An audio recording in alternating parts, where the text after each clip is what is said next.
Imagine the sky as a boundless ocean, a place where only the boldest souls dare to navigate. Now, picture a young black woman in the early 20th century, when racism and sexism were at their peak, defying gravity, not just in the air but in society itself. This is the story of Bessie Coleman, a woman whose wings were forged from sheer determination, defiance, and an unshakable dream. Bessie Coleman was born on January 26, 1892, in Atlanta, Texas, the 10th of 13 children in a family of sharecroppers. Her father, of both African American and Cherokee descent, left for Oklahoma when she was young, seeking better opportunities away from the deep segregation of the South. That left Bessie, her siblings, and their mother to fend for themselves, picking cotton, doing laundry, and fighting for every ounce of education they could get. Despite these hardships, young Bessie was intelligent, driven, and hungry for knowledge. She attended a one-room schoolhouse, walking miles just for a chance to learn. But life in the Jim Crow South had its limits. When she turned 23, Bessie moved to Chicago looking for something bigger, something better. And there, she found it, in the skies. Now, let's be clear, this was the early 1900s. Flight was still new, dangerous, and strictly reserved for white men. But when Bessie heard stories of World War I pilots and the freedom of flying, she made up her mind. She would become a pilot. But no American flight school would teach her. Racism and sexism had locked the doors shut. But Bessie Coleman was not a woman who took no for an answer.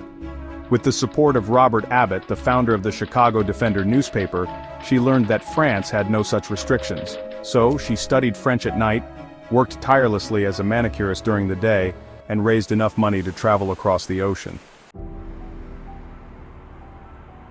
In 1920, Bessie arrived in France and enrolled at the Caudron Brothers School of Aviation.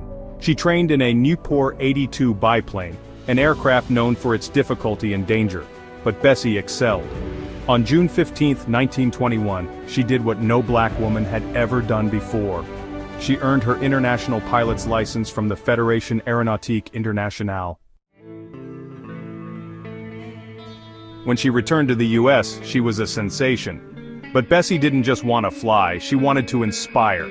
She became a stunt pilot, dazzling crowds with death-defying loops, figure eights, and daredevil dives. She toured the country, refusing to perform at segregated events. If black people weren't allowed through the front gate, she simply wouldn't fly.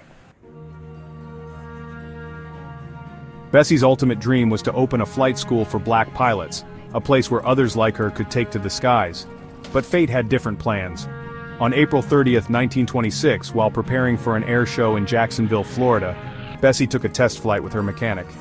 Mid-air, the plane malfunctioned, flipped over, and tragically, she fell to her death. She was only 34 years old. But legends never truly die. Bessie Coleman's legacy soared higher than even she could have imagined. Black pilots, including the Tuskegee Airmen, looked to her as a pioneer. And in 1995, the U.S. Postal Service honored her with a stamp, ensuring her story would be told for generations to come. Today, when we see black pilots commanding aircraft, when we hear of young girls of color daring to dream of the sky, we remember Bessie Coleman, the woman who refused to let barriers ground her. She was more than a pilot. She was a revolution in aviation. Keep soaring and keep defying the odds, just like Bessie did.